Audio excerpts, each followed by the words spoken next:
Acabei o último vídeo a explicar que a dívida existente no período N era igual à dívida existente no período N-1 menos a amortização no período N. E queria neste vídeo agora clarificar esta questão porque pode ter parecido um bocado confuso. Portanto, quando eu me refiro a dívida no período N, imaginem que o período N é o período 1, eu refiro-me à dívida que o cliente ainda tem para pagar depois de já ter pago a amortização neste período. Porque, não se esqueçam, quando eu digo no período 1, digo no final do primeiro ano, ok? Pronto. E agora queria-vos explicar uma questão acerca de... Desculpa, o microfone estava afastado.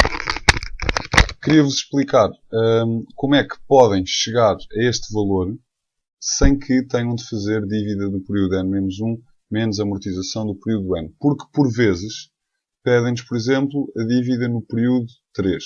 Ok? E eu vou usar ainda os dados dos vídeos anteriores, que não precisam de os saber para perceber a forma que eu vou explicar aqui, mas que, se quiserem confirmar resultados, vão ter de ir aos vídeos anteriores buscar os dados que eu vou utilizar. Portanto, imaginem que eles nos pedem a dívida no período 3 do Sr. Vítor em relação ao empréstimo de que falámos. O que nós podíamos fazer era dívida no período 3 era igual à dívida no período 2 menos a amortização no período 3. Mas para isso precisávamos, ponto 1, de calcular a amortização do período 3.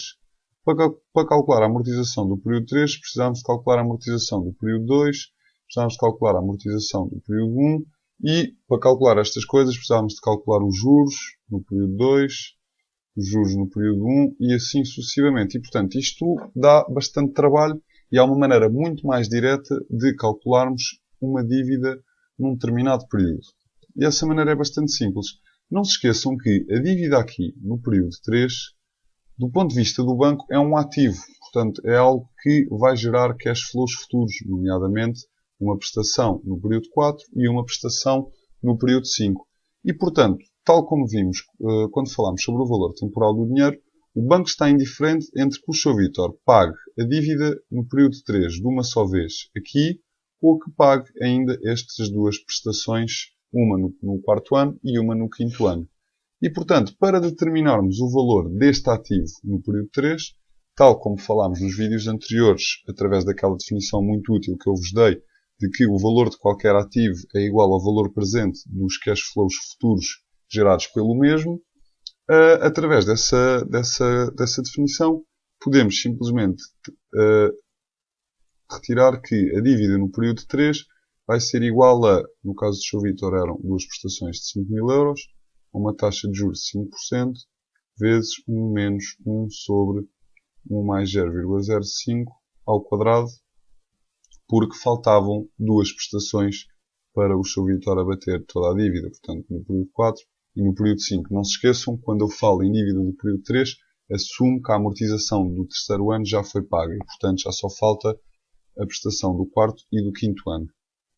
E se resolverem esta conta, vão ver que o resultado vai dar 9.297,05, se arredondarmos a duas casas decimais, e se usarem esta fórmula para determinar a dívida no período 3 através do uso dos dados que descobrimos no vídeo anterior, ou seja, tinham de descobrir esta dívida, tinham ainda de descobrir esta amortização, mas se fizerem por este método vão ver que o resultado é exatamente igual a este, exceto se arredondarem algumas casas decimais e nesse caso vai haver uma discrepância nas casas decimais, mas terá de dar exatamente a mesma coisa caso não façam arredondamentos. E esta fórmula que eu vos ensinei é muito mais rápida e vão precisar de utilizá-la caso o número de períodos seja muito longínquo. Ou seja, se pedirem dívida do período 6, 7, 8, não vão estar a calcular amortizações acumuladas até esses períodos.